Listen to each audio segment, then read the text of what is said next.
3, 2, 1. Clicking that button. Bwah, bwah, bwah, bwah. I believe we are now live, and I don't have any echo on myself, as far as I know. Please let me know if it is freaking out. Yeah, welcome to those old and new folks. Oh, thank God, no echo. Thank you, Amy. Yeah, we're coming back with a new version of a curriculum I did in the past, which was a little more loosey-goosey. Now I've got PowerPoint slides and drawings to do, and I think it'll just be a little bit more interactive and a little bit easier to pick up. So I am excited to have you along with us. For those of you who don't know me, my name's Haley. I work as an information security engineer for Charles Schwab, but also try to do a lot of tech education stuff on the side, hence all of this. And yeah, just a little bit about where I came from. I didn't start with computers, although I was introduced to them as a young age, but I used to be an animator, and I drew cartoons for a living. And as fun as that was, and yes, I got to follow my dreams and draw cartoons, it was 80-hour weeks, 40 hours of pay, and the pay wasn't very good, and it made me draw a lot less on my own time, because I was just sort of out of juice at the end of the day.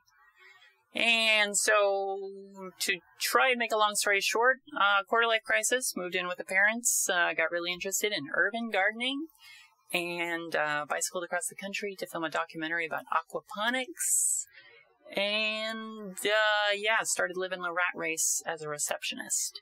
But during that time, a wonderful human, who may be in this chat right now, we were talking about my rat race life, and $10 an hour just wasn't cutting it for, you know, doing all those things I want to do with my life. And so he was like, well, you can do what I do. And I'm like, oh, okay, yeah, you're a hippie artist friend. Well, like, how much do you make? He's like, well, I started at $40 an hour, but now I make 65, and I'm pretty sure my eyes did the, like, cartoon cha-ching with the money sign pupils, because we arranged to start doing mentoring sessions the next Monday. And we did that every Monday for about a year and a half while I studied for this certification called the Security Plus, which we'll talk about certs later on. But what I'm trying to get started with here is just like an approach to learning information security, because it's kind of, it seems like a lot, but ultimately, it's a space that has rules, and there are systems in it that you can learn, and there's a systematic way to learn that I think a lot of us were never really introduced to.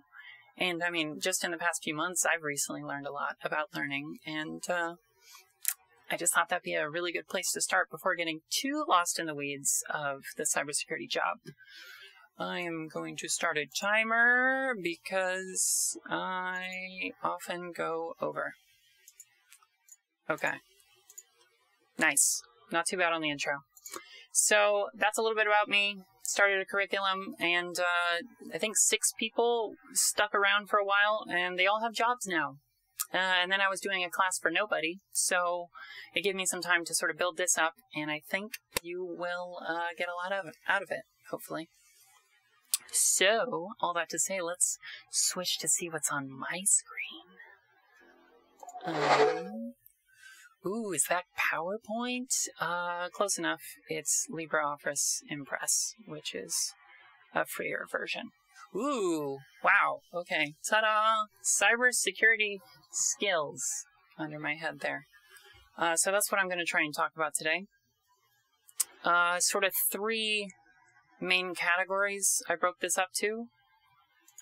Is problem solving, systems thinking, and building systems. I think once you sort of see that what problems exist in systems, then we'll be able to solve for some of them, solve for some in our own, of our own, and then build something that works for us to sort of start ingesting INFOSEC knowledge in a steady drip that we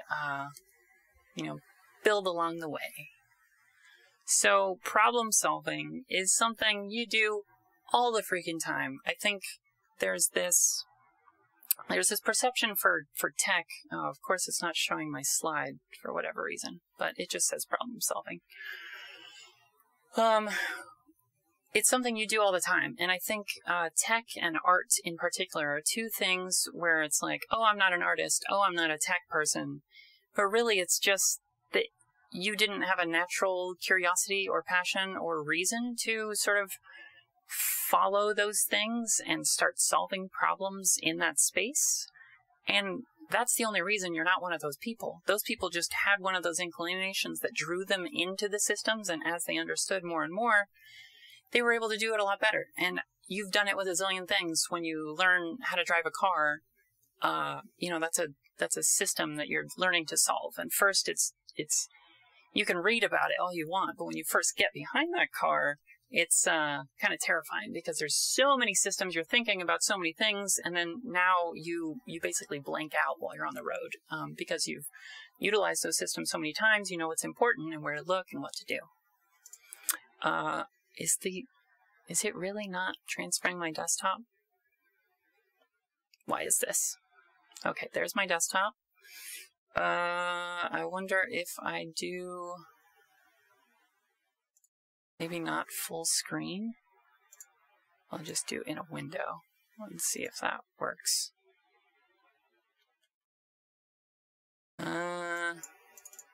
That's better. At least it's there. So yeah, problem solving is basically puzzle solving. I think framing things in terms of puzzles is a lot easier and a little bit more accurate because problems is a very loaded word. And it looks like my mom can't hear, but Mom, probably a technical issue. I believe in you. You're going to figure it out. And I love you so much. And so thinking about things in terms of puzzles, I think a lot of us are used to solving puzzles and problems in our own life, and thinking in that way can help us approach tech as just another puzzle. And you're just not as familiar with the rules of that puzzle and how the pieces fit together, but the more you spend time in that space, the easier it's going to be. This is really frustrating that this doesn't have a side window so I can see the upcoming slide. But tech has endless puzzles. There are so many little creative uses for tech of like, oh, I want it to do exactly this with this that no one has done before. GitHub.com is a code repository where people publish, open source code that other people can download and make their own fork of the code and make it do something else. And there are literally endless puzzles. It's kind of a creative act to come up with a puzzle for tech to solve. And even as an amateur, there's still going to be a zillion puzzles you can devise and create on your own. And I think that's one of the really cool parts. Something I thought was very interesting when I was researching is the definition of an amateur. And yeah, we're kind of used to these here, like, oh, they do it for pleasure rather than professional reasons. They don't do it for money, and they're not really good at it. But then when I looked at the root word, equivalent to amare, to love, an amateur is a lover of a thing. I think at some point there's been a disconnect between loving to do something and finding out how to do it or understand something, and making that jump to professional. Like, we just see it as unskilled or you get paid. And I think a lot of us that are professionals in the field consider ourselves amateurs, even in the unskilled sense, because we realize how much there is to learn, and it's kind of just endless, which is kind of cool. But as you arm yourself with more knowledge, you get more and more dangerous as you're able to make links between these various things. So back to the slides. I really wish I could do the custom slideshow. And now I can't stop the slideshow. Oh well, here we go. I'm just going to look in shock as each slide comes up for the first time. All that to say, that reminds me of a quote I really like by this Christian anarchist and pacifist, Leo Tolstoy. And he said, "Love is life. Everything that I understand only because I love." And I thought that's like a really cool statement, because if you think about what you love and who you love, it's often because you understand those things. Like a person that you love, you understand their faults and why they are the way they are, but you still love them. So understanding becomes this way to like encapsulate something and sort of be in step with it. And I think there's an interesting corollary to learning something, where if you develop a love of doing the thing, not necessarily the thing as an abstract all-together thing, but the love of doing it or interacting with it, it can get those neurons firing a little bit easier as you're more receptive to trying to understand the systems you're encountering. And you're going to hate what you love a lot as you encounter it, but those eureka moments when you figure something out and get something working is it's worth all the pain. So next we're moving on to systems thinking, and I am doing okay on time, maybe going a little too fast, but that's okay. I'm happy to have you along. So systems thinking is a way of thinking about objects not as just discrete objects in and of themselves. Everything is kind of defined by everything else. So another way of thinking about understanding is relation. Like the things connected to that are kind of how you understand it altogether. You kind of need everything else to explain anything else. And thinking about things as systems can help us understand how computer systems work, but also we are a system, our relationships are a system, behaviors are a system, the organs in our body are systems, made of cells that are systems, that interact with nature, that came out of nature that was a system. It's systems, systems, systems, systems, systems at every point. And it becomes a useful way to think of knowledge rather than like, oh, I know computers. That's way too broad of a thing to say, or even just, literally anything we talk about, you can't just say, X. There's so many subdivisions of X. There are things about X that you know, but thinking about knowledge as like a list, like, oh, I know this, this, and this, is less useful than thinking of it as like systems that interact with each other, and you know how some of those dynamics work. So this came about from a smart fella named Gregory Bateson, systems theory. And basically what he was getting at was that things are ultimately their relationships and their dynamics. They aren't discrete objects in isolation. And this became really useful in, all sorts of industries in ecology, economics, even therapy, understanding like the person in therapy as part of a system out of their family.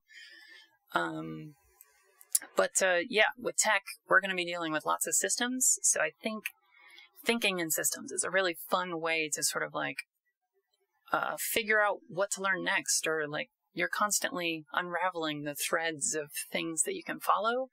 And the more you do that, the more you'll sort of understand more of the dynamics, and you'll be able to come up with answers to questions and come up with better questions that don't have answers. So to like actually give a technique to do this, when we're looking at things we aren't familiar with, it's a good idea to think about things in context of other things that you know or that you may not know yet. And so when we're looking at something we don't know, we're thinking about how and when do I use this? Like, it can do a thing, but also when it's supposed to be used is really important. The order of operations can make a difference in getting the result you want. Like maybe you want to trim down the data first before you search all the data, because searching all the data would take a really long time. But if you trimmed it to something that you just need to look at these pieces, the searching would take a lot less time. And then problem solving. Oftentimes in like tech articles and like how to do something, which as professionals we look up all the time, but it really helps to look at those articles in like, why are they telling me this, then this? If you're just sort of following the steps, you can Google it, read the steps, do the steps. But if you're thinking about, well, why did they tell me this step first? Why, like, what is that interacting with, and why is that doing something? And then why is this step next? And this sort of way of, then when you're looking for quick answers to a lot of your questions, because a lot of us IT people are basically professional search engine folks, and you're going to do that too. It's going to be a lot of that. But while you're doing it, you can sort of learn more about things just by the way you think about things that you're reading.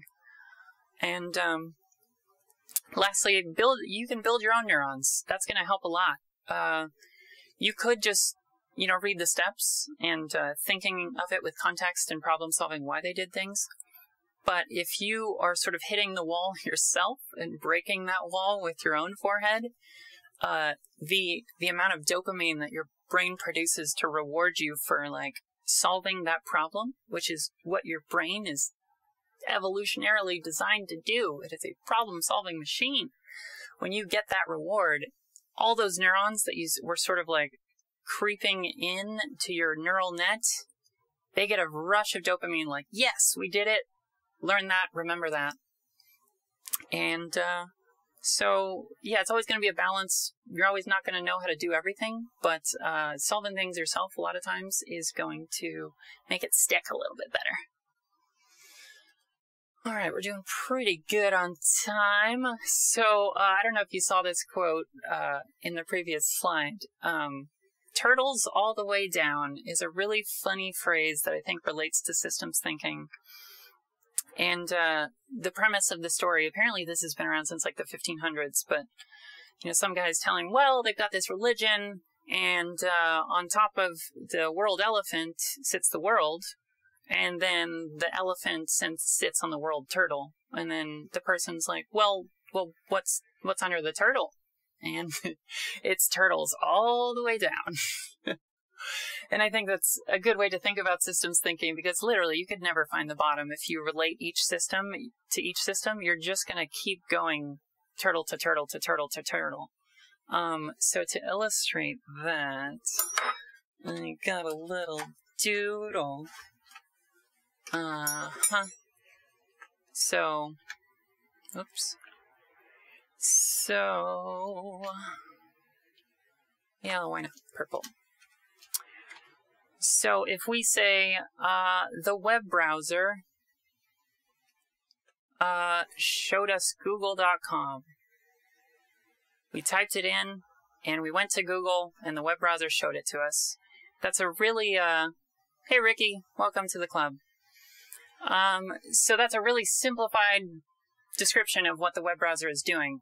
If we start tearing into this, there's so many turtles. This is a very common interview question of what happens when you type google.com and press enter. And you can get all the way down into like how the electrical signals are firing off the keyboard presses. But if you just say, well, the web browser loads the page, it's a 10-second answer, and you're probably not going to get the job they're hiring you for. I was able to ramble for like 20 minutes to get my job, and that was pretty okay, I think. I don't think it's a race, but I know some people who could easily go 2 to 3 to probably a full day session explaining just that. Ricky, we're going over cybersecurity, but nature is a system too, so it all kind of works the same way. But I mean, the web browser is speaking HTML, JavaScript, CSS, PHP. It has all different ways to decode all of these different languages that could come back.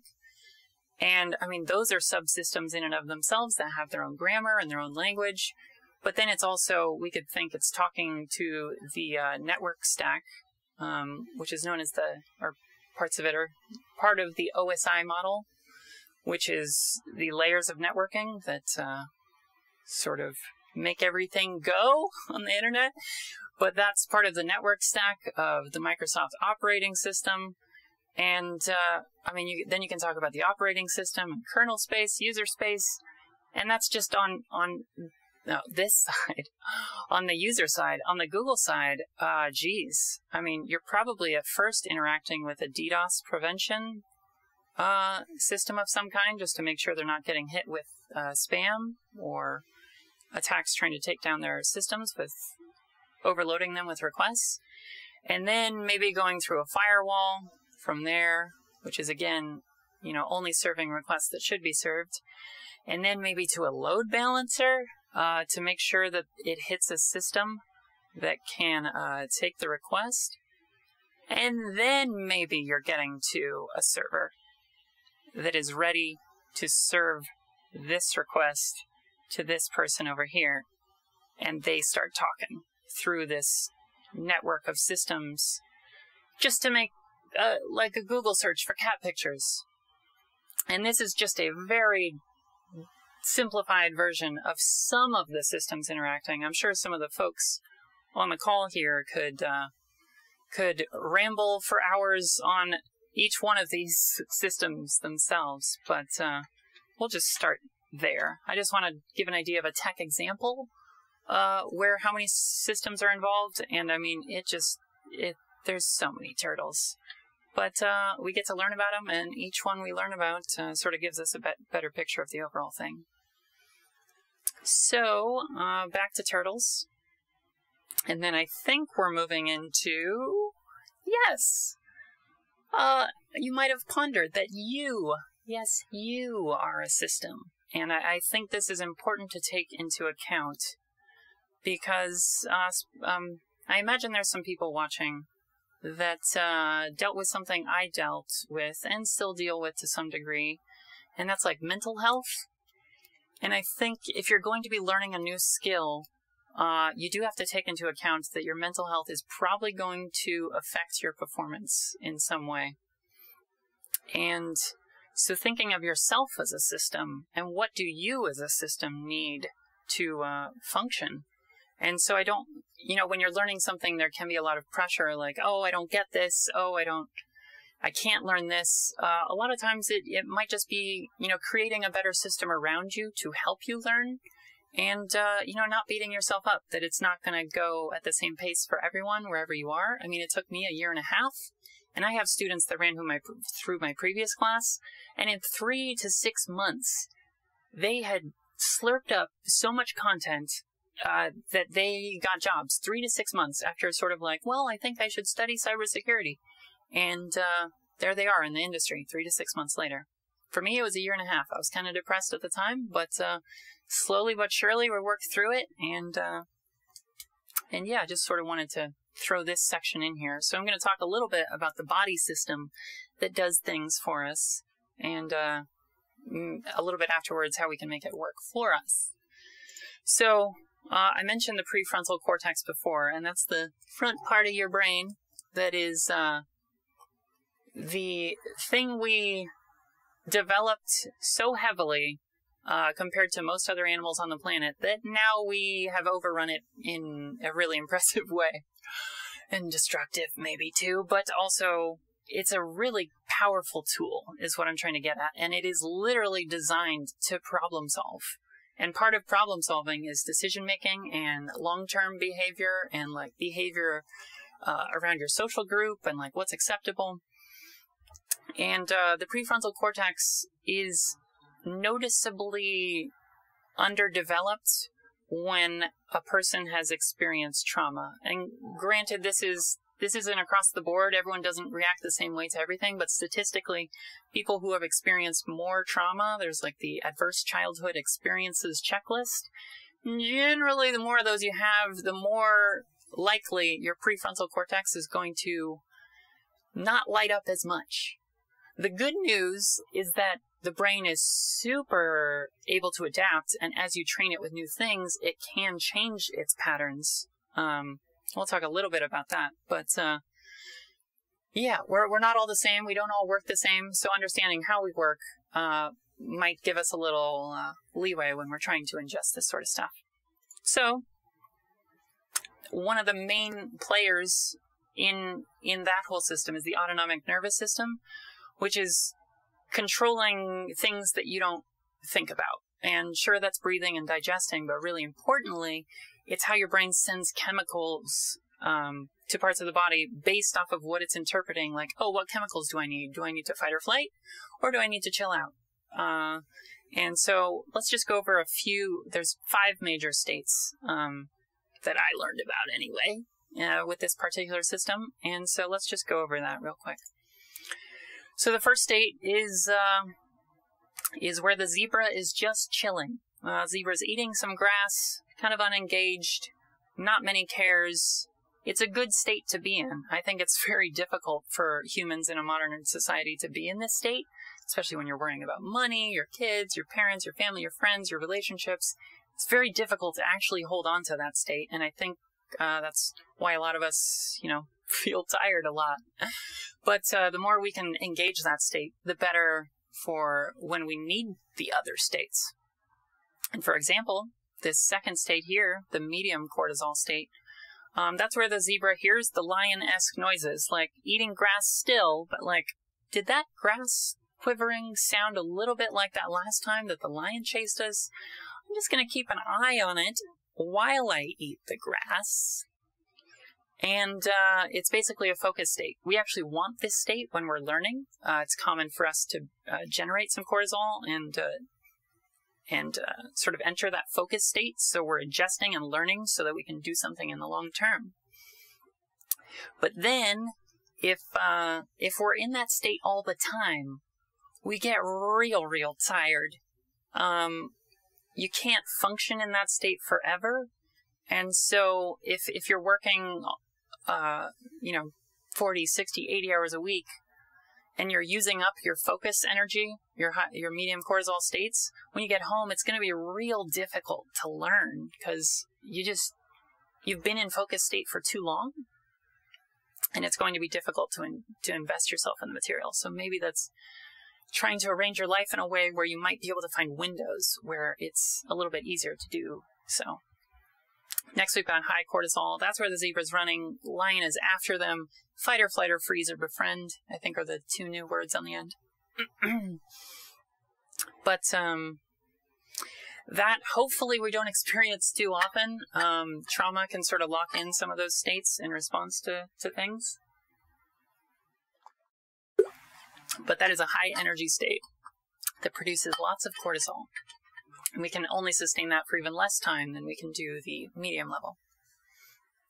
Next, beyond cortisol, then we start getting into the opioid states. And the fascinating thing is these are indigenous opioids. This is your body's own morphine that it can create in response to things in your environment.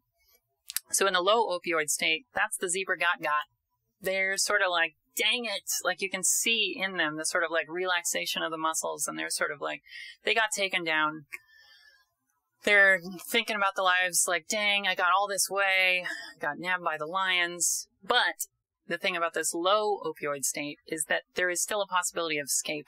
Maybe the cubs start playing rather than eating the zebra, and the zebra's like, well, I'm out of here. But there's an opportunity to change and jump into the fight or flight state or so on and so forth. But then you've got the high opioid state, and that is where the zebra is checked out. That's where its arm is on the floor, and, it's, what are you going to do at this point? And the body has this really helpful mechanism to be like, well, you probably don't need to feel all this pain while you do so. And, this is fascinating. You know, animals work like this, but humans work like this too. But we're prone to diving into these states in things that are technically our brain trying to solve the puzzle of our survival, but it can often work against us if we've ingrained trauma that brings us into these states in response to our environment. It's really difficult to, you know, have the motivation to study when you've worked so hard and, you know, you're so tired after work that you just want to watch Netflix and chill out. And your body's probably like, yes, opioids, here, good job. You did it, you made it, let's just zonk out. And I don't know if you've tried to think while on painkillers, but it doesn't work very well. So basically all that to say, there are strategies to get a little bit better at this, or at least improve our general emotional state. And then we'll be better off when we, you know, try and invest time in a space to learn something new. Pharmaceuticals were a very good friend of mine. Like I said there, it steers your brain around long-term pathways. Like, you've got these responses for a reason. Your brain set them up for you to survive in a system that maybe isn't working for you when you want to change it. So pharmaceuticals, even though a lot of them, like, they got a bad rap, and some of them will give you terrible, terrible side effects. I've tried a few antidepressants that made things far more depressing. But if you find the right little cocktail, it can make your brain, like, give it a little room so that you're able to live your life a little bit better and maybe sort of try new things and maybe learn new things. Second on the list there, we've got therapy. I feel like a lot of people have bad experiences with therapists. And even as a person who has had great experiences with therapists, I've tried maybe a dozen and liked maybe, or loved, I'd say 2, and liked maybe 1 or 2 more. I don't think it's a one-size-fits-all. It's really difficult to find someone who really gets you, but having a professional who's able to, you know, we all have friends who are either, you know, the shoulder to cry on and they just listen and support us, or they give us advice. And a little too much of either of those things is going to sort of just confirm our biases and keep our patterns going. But a therapist is trained to sort of separate out sort of like, well, yes, you need a safe space to talk about these things, but also you need a mirror to look at yourself and your actions and think about what you could do differently. And lastly on the list, this is the one that people will tell people having trouble all the time, oh, just diet, exercise, and meditate, and you'll be fine. And the really frustrating part is they're mostly correct. And it's, but those are very difficult things to build the willpower to do. I'm still very off and on about all of these, but I would say meditation is my keystone habit. Like, if I can get meditation in, exercising and diet becomes so much easier to do. And I just do like 10 minutes maybe of just focusing on the breath.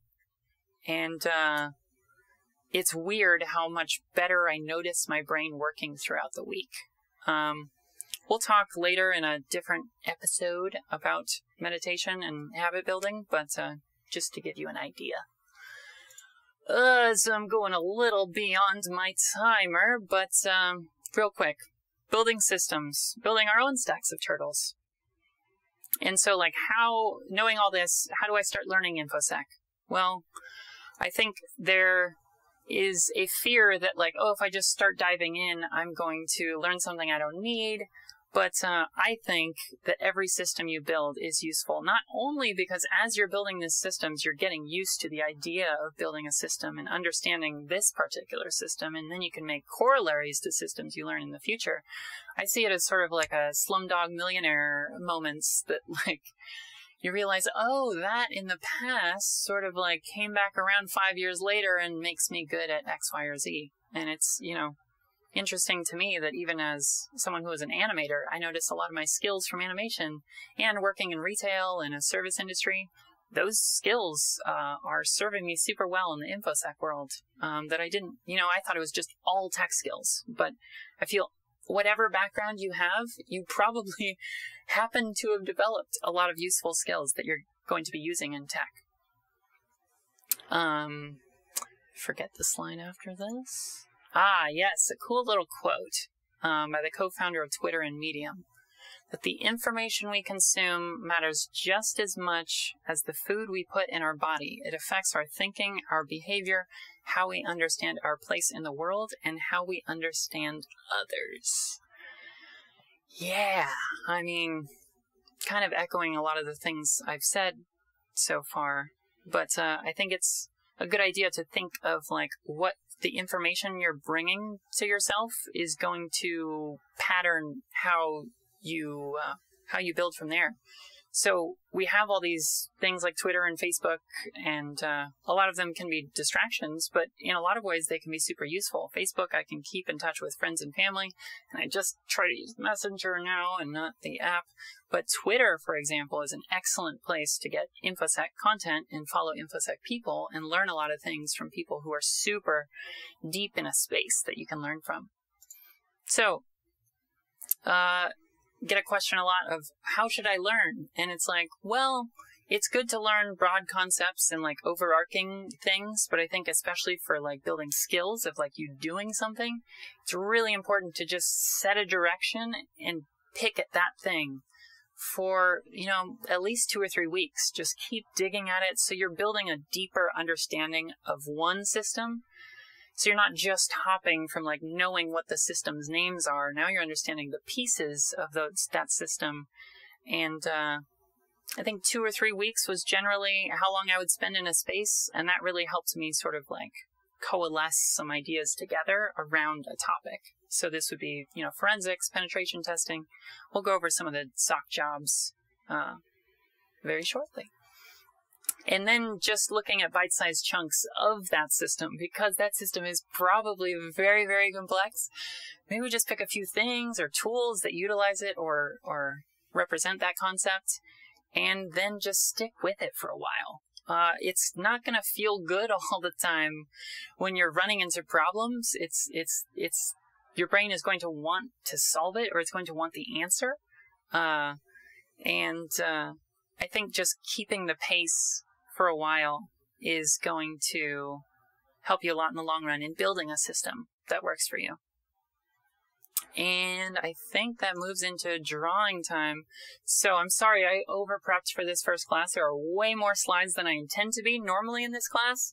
I normally want the lecture to only go 20, 25 minutes, but I over-prepared, which is good because that means less work in the long run. But I do want to go over with another drawing some cool stuff just about tech so you can get an idea of, you know, what some of the things in the space are. So let's pick a new color, maybe red. So a common phrase in security is the crown jewels.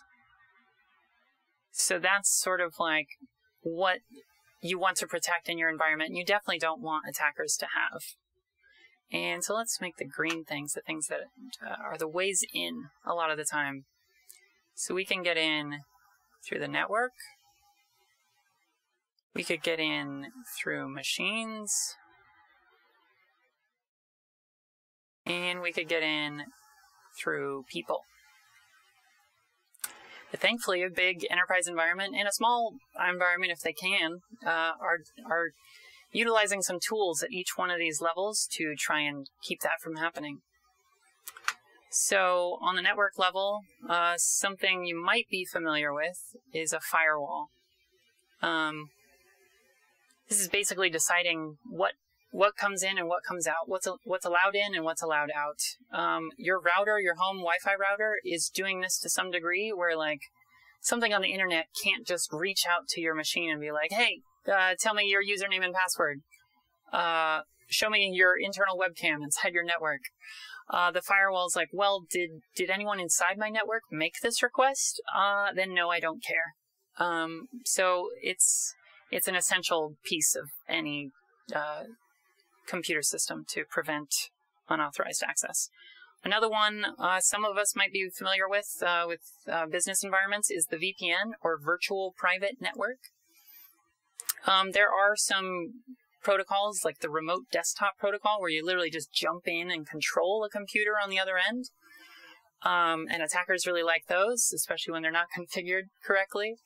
But a VPN, the idea is that you have, for example, like a username, a password, and a randomized token with an app on your phone, or it texts your phone, something along those lines, where you have a few more authentication measures, and then you are allowed within the network, and it offers you a space within the network to do what you normally need to do. Another one that I think is pretty cool is data loss prevention. And thank you for following, y'all. It's cool to have peeps that I don't think I know joining in. So data loss prevention, you could tag files on your network as like, this is important stuff. I either want to block when it's tried to be moved, or I want to know when it's moved. So you have an audit trail of where these important files are and who's editing them and who's doing what. So you could either block or you could detect and make alerts off of it. But anyway, there's 3 tools. All 3 of these have probably huge teams in enterprise environments, you know, at least 3 or 4 people, but could be, you know, 12 to 20. On the machine side, we've got a few things. I mentioned before about remote desktop being badly configured. And the cool thing is that oftentimes just the way you configure a tool and how its little systems work prevents that system from being exposed to access. Or you're able to block that from happening, or you're able to alert on when it happens. Another thing that might be a whole team of people is vulnerability management. And so, you know, there are tools that maybe you can't take down right away. If a patch comes out for something, you might not be able to take down your production servers that run your app for, you know, thousands of people that use your app or your web page. So you have to know what vulnerabilities exist in your environment and where they are, so you can sort of prioritize that. And what that leads into is patch management. So that's a whole nother team of making sure these systems are patched, putting things on a schedule so you're regularly patching things, and making sure you're monitoring security bulletins and vendor updates so that you don't leave an open hole on your network. There's a big enterprise VPN product, Junos Pulse, that currently had an exploit, I think, release a month or 2 ago. And now that there is a patch for it, now attackers know that there's a vulnerability that is exposed, so they'll often build, you know, scripts and things to just hit every IP on the internet that is exposed. And it's like, hey, if it's a Junos Pulse network, let me know, because I'm going to crack it later. People is an interesting part of a organization that we can also protect. Part of that is with identity and access management. Which is like provisioning usernames and assigning permissions and roles and abilities to those usernames. And if you properly segment that, then you could prevent attackers from getting in altogether, where like maybe they only get access to a crappy user's name, but if they had access to an accounting person's username, they might be able to find some things that they shouldn't. So a well-provisioned network and segmented network can prevent a lot of that happening, or at least you'll alert when it's when weird things are happening. One that's pretty common, and thankfully we all have on our free email, is spam and email filters. So spam and phishing is still one of the top ways that organizations are hacked, is by getting a foothold through an email, or a user clicks something and then they're able to log in, connect from that server, and then escalate from there and move around the network. So a good email filter that filters out potentially malicious things is going to just save you a lot of headache in the long run, in case someone accidentally does click on something like that, or purposely. Which leads into security awareness. Some of y'all might work for big companies, and it's pretty common now at this point for them to phish their own employees, like send false emails to their own employees to see who clicks, if they click, reward you if you don't click, that kind of thing, because the idea is, you know, your security is only as strong as your weakest link. And I think, you know, there's there's great value in training your employees to feel like they're part of the security program, and security awareness is a department in a lot of enterprise environments at this point. So those are just some of the things preventing attackers from reaching our crown jewels.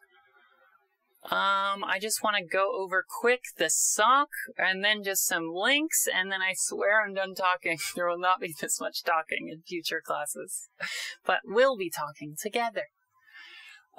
So what I'm trying to train you for with this curriculum is for a position in the SOC, and that is the Security Operations Center. The cool thing about that position is it kind of requires a general know-how of the various systems involved in an organization and how security plays a part in each one of those. So from there, you're able to pivot to a lot of interesting directions. So the SOC analyst usually just is getting a queue of alerts, and they have to respond to those alerts and document for the business why this is bad thing or this is not bad thing. And depending on what they see, it leads to a few different departments. So one that they commonly interact with is incident response. And as it sounds, these are the people responding to incidents. When the SOC finds something they think is bad, they send it over to these folks to confirm, is this bad thing? If this is bad thing, incident response is trying to nip that in the bud as quickly as possible, or monitor it and get an idea of what it's doing. You might want a longer term picture, but before it does damage. But incident response is handling that for the business. Another team, and sometimes this is all done by the SOC analysts. It really depends on the org and how they're set up, is forensics. This is what I got initially interested in, but basically there's lots of fingerprints that can be left on system, lots of logs left over that can help you determine after the fact how they did what they did, if you're finding them later on in the attack. So forensics teams will often sort of deal with that and figure out how they got in so that you can plug the hole in the future, or they might be called in for legal issues, especially if there's a leak, and sort of proving that due process was followed and that sort of thing. Sometimes there's a malware team, if you're lucky. But what they do is if you find malware on your network, it's not easy to just peel it apart and be like, oh, it does this. So there are a lot of tricks of the trade that you can sort of break down a piece of malware, and then you're trying to figure out what are its indicators of compromise. Like, when you see this thing, it's likely the malware that did it.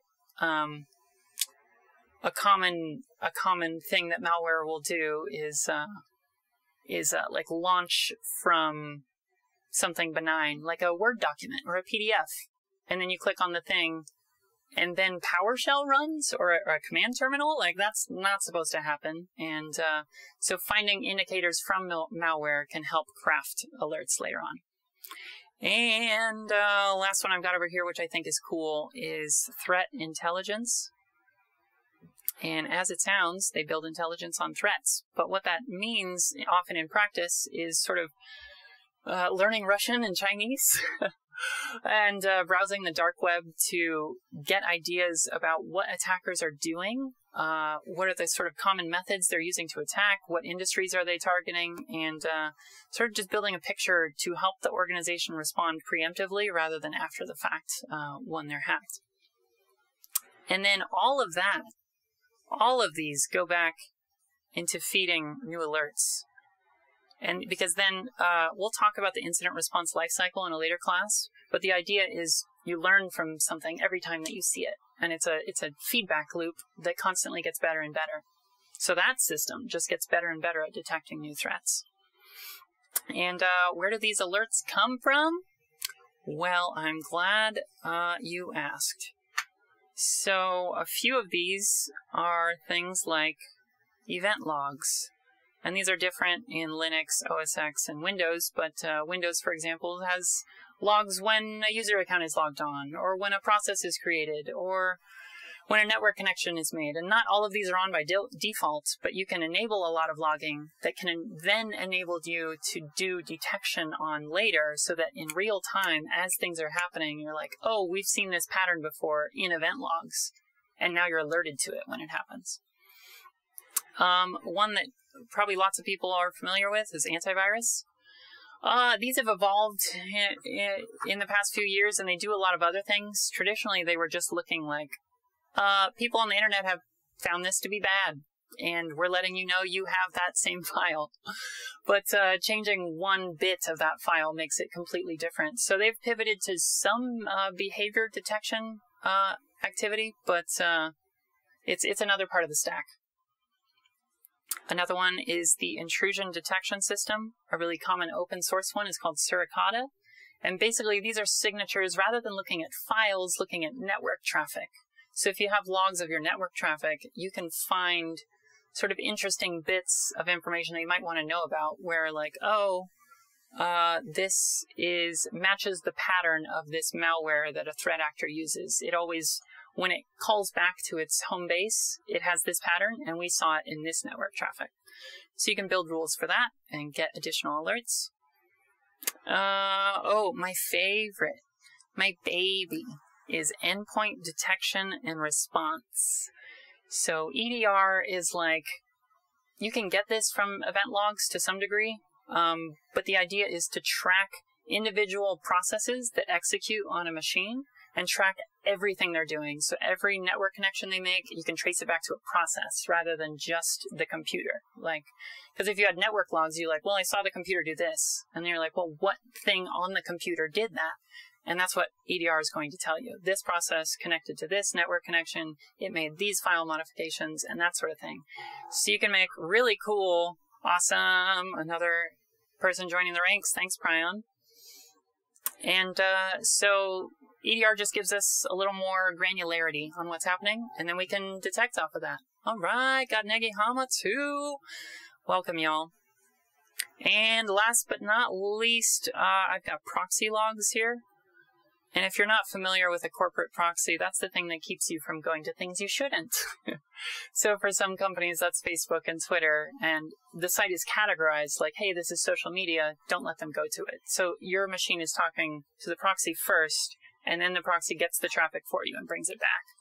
So it can also be useful in a security context of preventing you from going to a known bad site, by seeing like, oh, it looks like you're trying to request evil.com. Let's not go there. And then you can also make an alert so that, hey, someone tried to go to evil.com. Let me know. All right. So I think that is mostly everything. I've just got a slide with some links at the end here.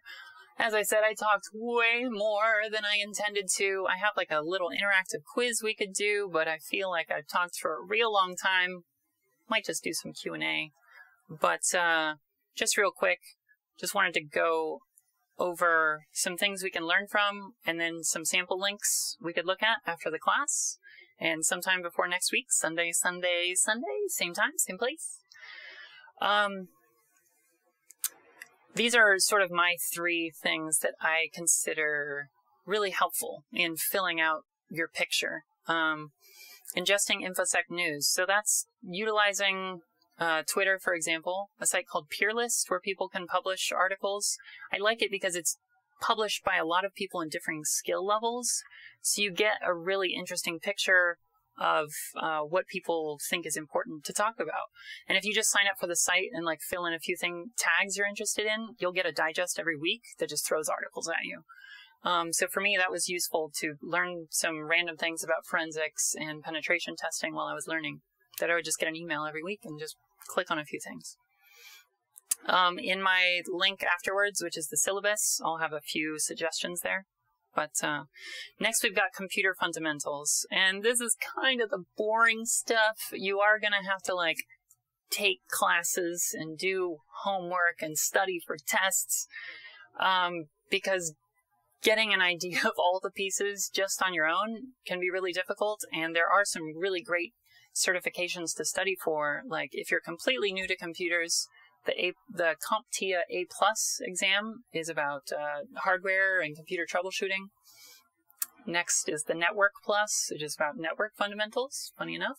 And lastly, the Security Plus, which is, the parts of the security organization and how that works. And I think it's really important to get those ideas of the pieces. But I've got that last thing bolded for a reason, because that stuff is not going to stick. I mean, think about how much stuff you learned in school that you did as traditional classwork and how much of that stuck with you. So I think building and breaking stuff is super important. So like making projects, attempting to do those projects, you're probably going to mess something up. And, but then you're going to have to troubleshoot. And when you finally do get it working, that dopamine rush just solidifies those neural connections, and it's going to stick in there a lot better. And the more you do that kind of stuff, along with what you're learning about, you'll just build more and more connections upon more and more systems and know way more about turtles than you ever thought you ever would. So, recap of what we went over. I think there's a really useful technique I learned about recently where after you're done doing something, they found that learners who literally just think about what they just learned has way better retention than someone who studies the material over and over and over again. So, I mean, ideally, at some point when there's more time, I would just play Jeopardy music and we might go over some of the things we learned. But, what's that? Oh, yeah, problem solving. That is the first thing we learned. Thank you, person's voice in my head. We talked about problem solving, how things are like puzzles, and you do problem solving in your everyday life. It's literally what your brain is for, and it does it all the time. You just maybe haven't done it in the tech space yet. So get ready. Next, we talked about systems theory. I think it's a really helpful concept to truly understand how things work in relation to other things. It ultimately, when you're spending time in a space, you might as well be thinking in systems because otherwise you're just going to have to keep learning the same material if you're not making the connections yourself between all that stuff. And lastly, we talked about, we did also talk about yourself as a system and thinking about how you can, maybe do some things for you that will help you get into learning and get into a learning space, because I think that's really important. And then we talked about building our system, which is being just picking something and being consistent. And let's use our problem-solving skills. We'll look at context and why this, then that. And then, you just got to find some places to learn from, which I have linked in my syllabus, which we will be at shortly. Oh my goodness, I'm going so over time. But let's go over those links real quick, and then we're done. And then a Q&A if you want to. But thank you so much for joining me. So these are just 3 links for y'all to check out, perhaps before the next class. The first is talking about the job situation in cybersecurity. I cannot stress enough how many jobs there are. And one of them, of the many substructures we talked about, you're going to enjoy one of them, I swear. There's got to be something you enjoy doing in here. And so this article just explains sort of the dire situation the industry is in. There is a very short supply of qualified, competent professionals, and it's very unfortunate because universities are training these people, but maybe not giving them the skills once they graduate to get those jobs. And there's just going to be more. I'm so grateful to have a job right now in this crazy thing. And I have friends in cybersecurity who have lost their jobs, but there are lots of open positions. An article, I think, from 2 years ago mentioned 300,000 open jobs in the United States alone. That's insane. And when supply is short, demand is high. That means the price is very high and the salary is very good. And having a little bit of money can make things a little bit easier. The next article is The Paradox of Choice by this wonderful lady, Azaria. And that's a little bit about what we talked about, how difficult it is to choose what to learn. She breaks it down a lot better than I ever could, but I highly suggest that article and then recalling afterwards, what did you learn? And then applying some of that, because really it's just picking something and sticking to it. There's a lot of resources on the internet that kind of give you too much. And that can be really crippling to have so many options. So I highly recommend that article, and why I've only given you 3 articles rather than 300. And lastly is just an article I've kept on my blog for a while, just my general syllabus about how I think is a good way to learn.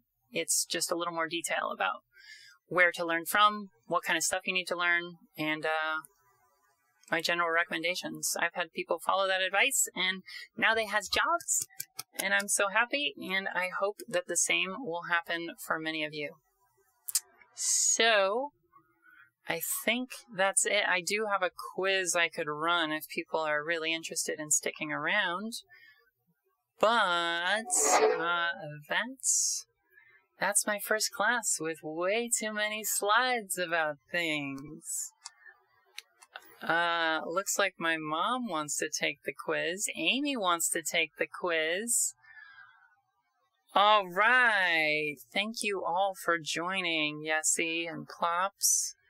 I hope you learned something out of there, or you just enjoyed my particular brand of human being. Yeah, let's take a quiz. All right, let's run this thing. So let me just... Oh, that's the answers. You're not allowed to see that.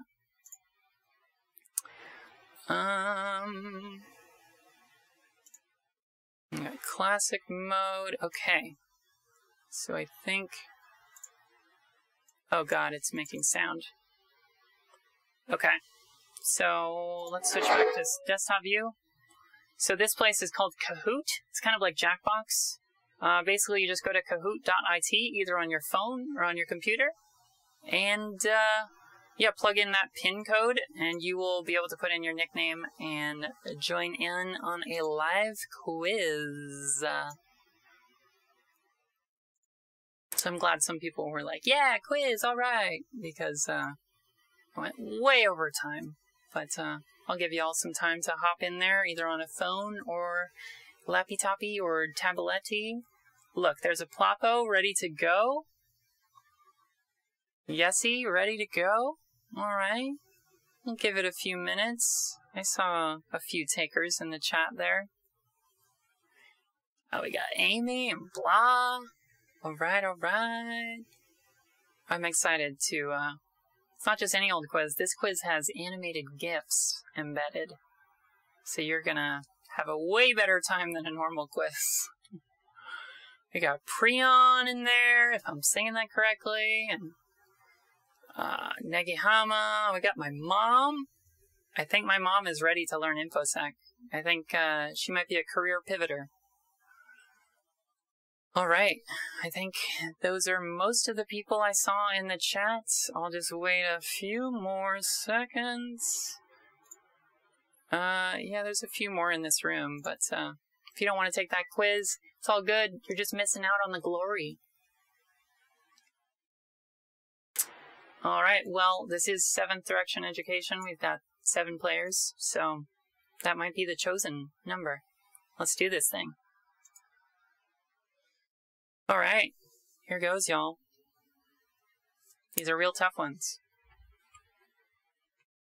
Ooh, good question. She mentioned... I don't know if she mentioned this part going on in the GIF, but that was part of it. But maybe she did some other things too. Huh? Is that? Oh, we only got one answer. I think it's hard to like watch the screen and do it, but it should be on your phone or your laptop or whatever you're using, and you just answer on there with the little icons on the bottom. So looks like Blah was the only one who got in there. Blah is taking the lead. I used to be an animator, but also all of those answers were correct because I used to be a janitor and a receptionist. All right, so if you're ready, you got to hit the little symbol on your phone or laptop and use this part of your brain to perhaps get the answer. Might need to put more time on the clock. Yeah, because we're only getting 3 answers, but I don't think we can do it. It's just going to be a lightning round, folks. Get ready. So, yeah, we got someone who got the prefrontal cortex. Oh, Plopo used that prefrontal cortex, all right. And y'all used it too, but it takes a little training. We'll get there. All right, so this one was a quote that little old me, it moved my heart a little bit. That might be a hint towards what it was. I mean, it could be anything. I understand only because I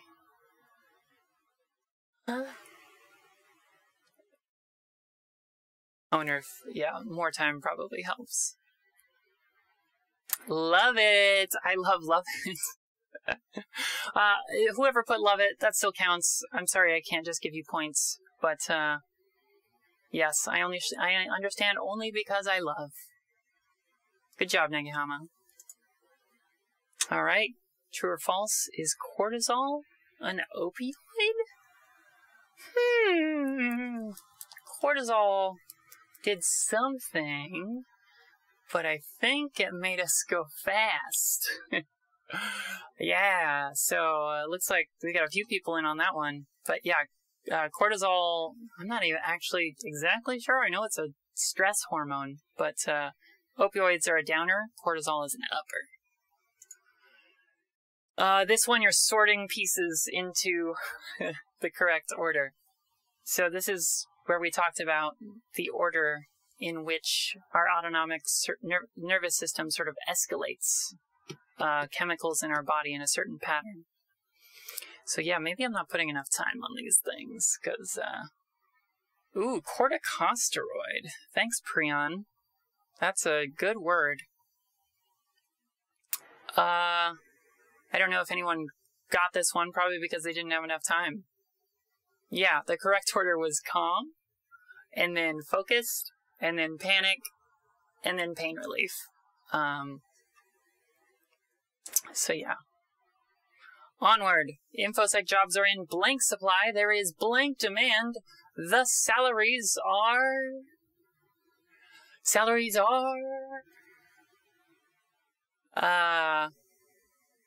Hope this is worded in a way that makes sense, but the idea is you can get an INFOSEC job and make lots of money.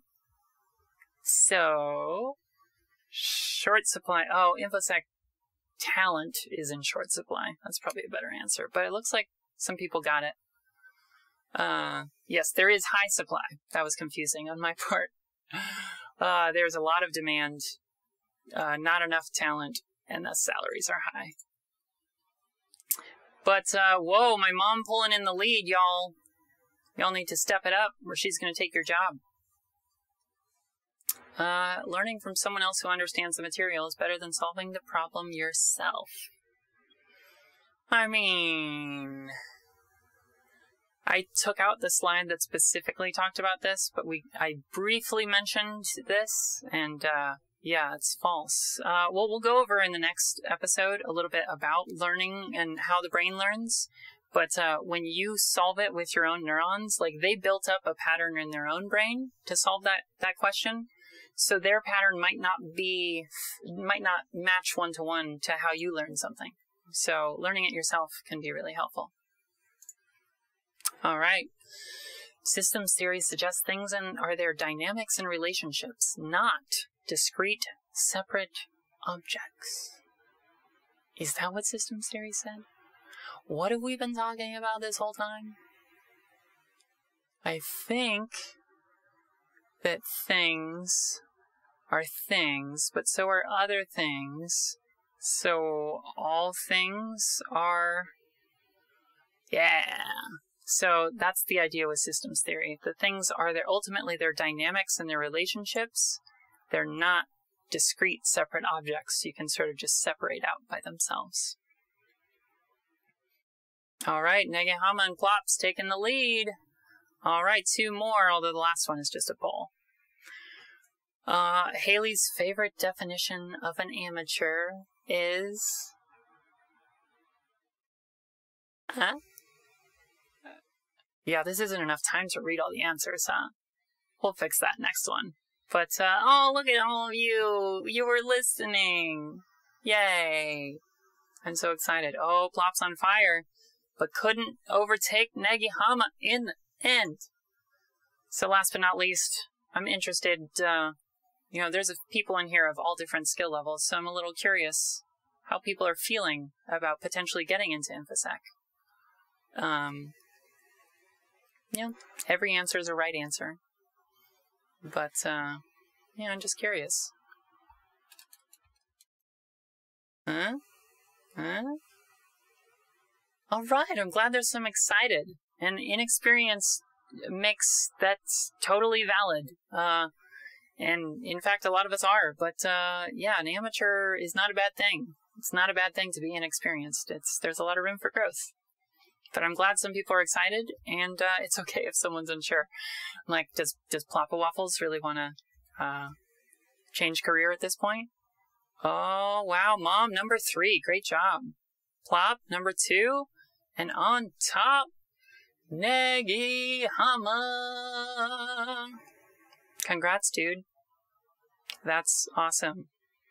Cool. I'm glad you all joined for this. I think it's a fun little thing to throw on the end of a lecture, but it probably is better if the lecture is more like 20 minutes than 50. So I'll be working on that for future classes. Sweet. Well, that's that, y'all. I can hang out for a bit, but yeah, I'm kind of hungry, and I sweat a lot because there's a lot of lights on me, and I was kind of nervous about how this would all go, but I'm so happy y'all joined me. Yeah, do need more time on the answers. That will all come in time. Cool. Thanks y'all for joining. Looking forward to keep learning INFOSEC and what y'all get up to. Feel free to reach out. I've got my email on my website. You can hit me on Twitter, email, anything, and more than happy to give a little custom advice or love or support for you on your INFOSEC journey. All right, y'all. I will see you next time. I think I just clicked this button.